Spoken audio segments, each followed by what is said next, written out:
Welcome to Idiot's Diary. This is a C programming tutorial series. Let's continue our discussion about introduction of C programming. Today we will discuss about how to create the C program. Before continue our discussion about how to create the C program, we will discuss about the software requirement for the C program.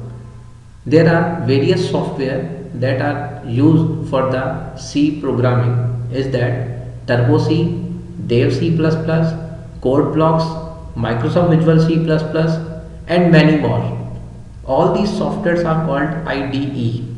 IDE actually known as an integrated development environment, which is the combination of various software required for creating the C program.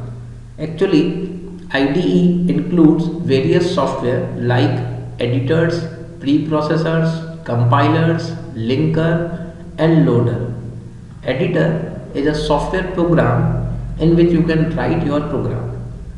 Before converting your program into the machine code, there are some necessary steps performed by the preprocessor. Actually, preprocessor is a software component which pre-process your program before the compilation process. We will discuss about the preprocessor in the next chapters. Next, the compiler. Compiler is a piece of software which convert your program into the equivalent machine code. Linker. Linker is a software program which combines your program code as well as your library code into a single executable program. And final component is called loader, which load your program into the memory and execute that. Don't be confused with the name of Dev C++ and Microsoft Visual C++. Actually, C++ is the superset of C, which include the C as well as the C++ also. These softwares are basically built for the C++, but because C++ include the C, so these softwares are able to run the C program as well as the C++ programs also. We will use Dev C++ during this course. The installation of the Dev C++ is very easy. Just download the latest version of Dev C++ in your machine and start the installation of Dev C++ and follow the steps. After that, the Dev C++ will be found in your program files. Start the Dev C++ and get ready for your first program. I have already installed Dev C++ on my machine and this is how it looks. To create a new program, go to the file menu, new and then select the source file. You can also press the Ctrl N to open a new source file. Let's make a simple program to find the area of circle. As we know that to find the area of circle, we require the radius. So we create a variable r which represent the radius and put the value of radius 10. Next, to find the area of circle, we need to apply the formula pi r square. Here, as you see that in this formula, I type the value of pi 3.14 instead the symbol of pi, because in C we cannot type the symbol of pi. Next, we need to print the value of area of circle. So first we print the message area of circle, and to print the value of area variable we need to use the format specifier %f and then print the area. As you see in the above expression that the data type of the variable area is float, so here we use the %f format specifier to print the variable area. As you see in this program that we have used two variables r that represent the radius and area of circle. We have to create these two variables, and as you guess that radius can be of type decimal, so you have to declare the radius as a float type variable, as well as you can see in the formula that area should also be declared as a float type variable. To declare a variable, we need to write the statement float r comma area. According to the C programming, we need to create the variable in the first line of the program.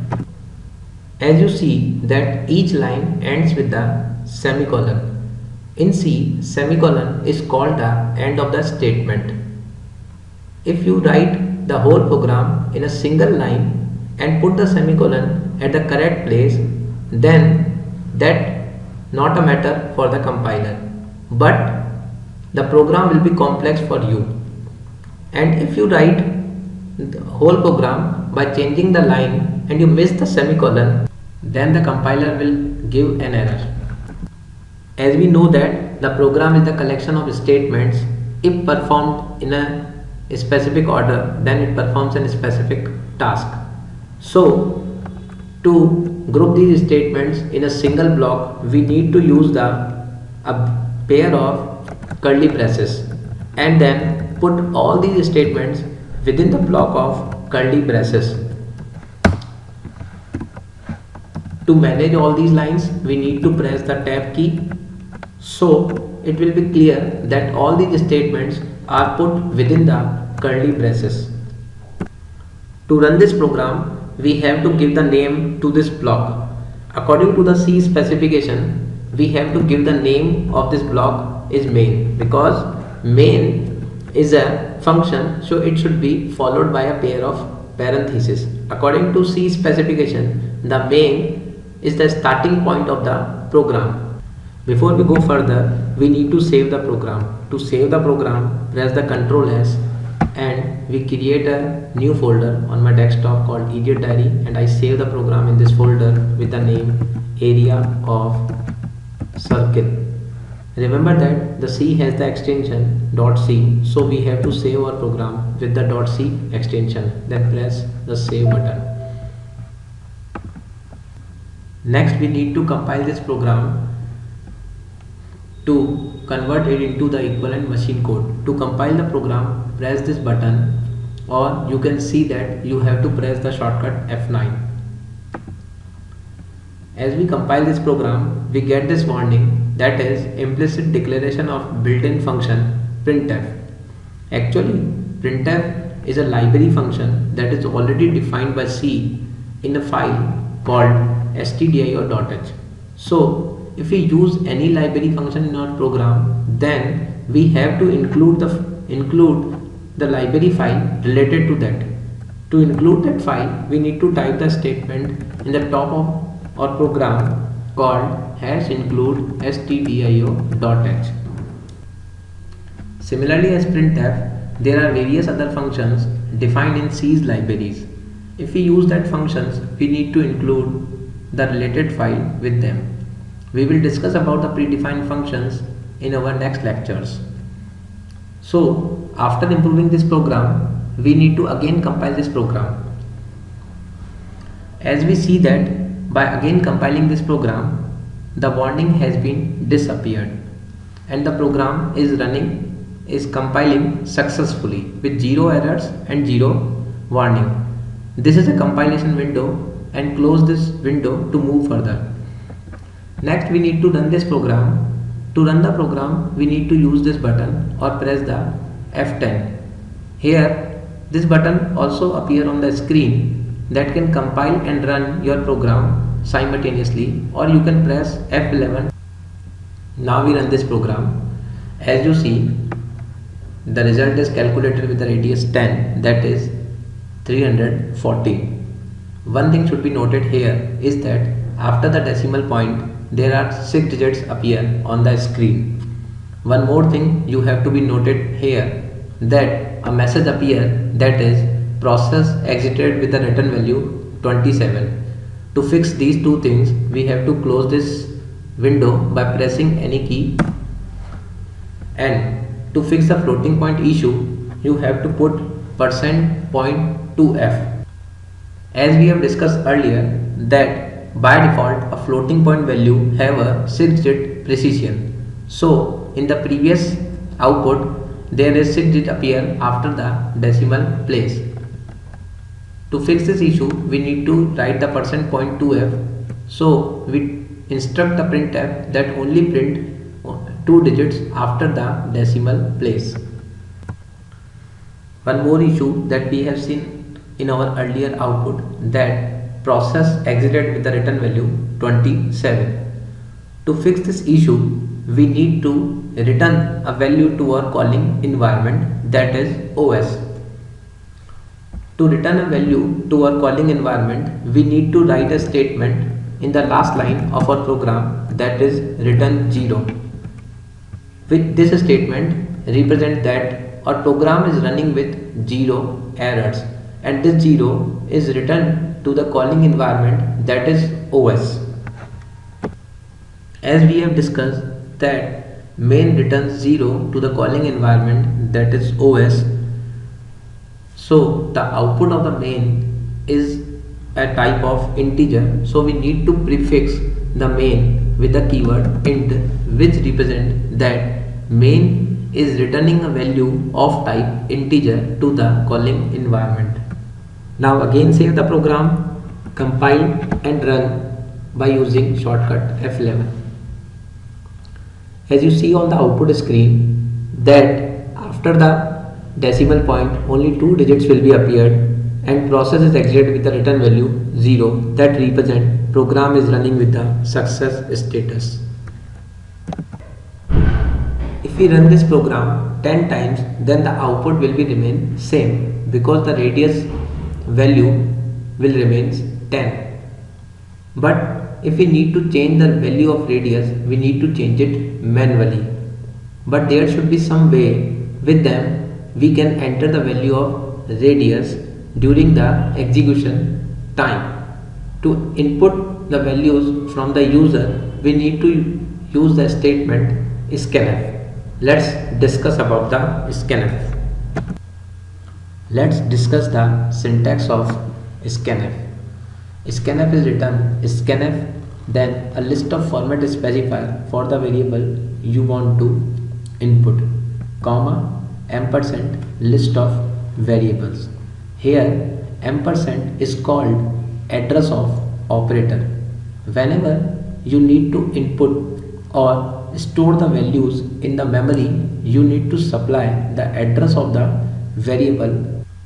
So you need to prefix each variable with the ampersand sign. Let's take an example to understand it in detail. Here in this example we create two variables a and b of type integer. To receive the value from the user, we need to write scanf. %d is a format specifier for integer, comma, address of a. In the similar manner, to receive the input in b, you again need to write the scanf %d, comma, ampersand b.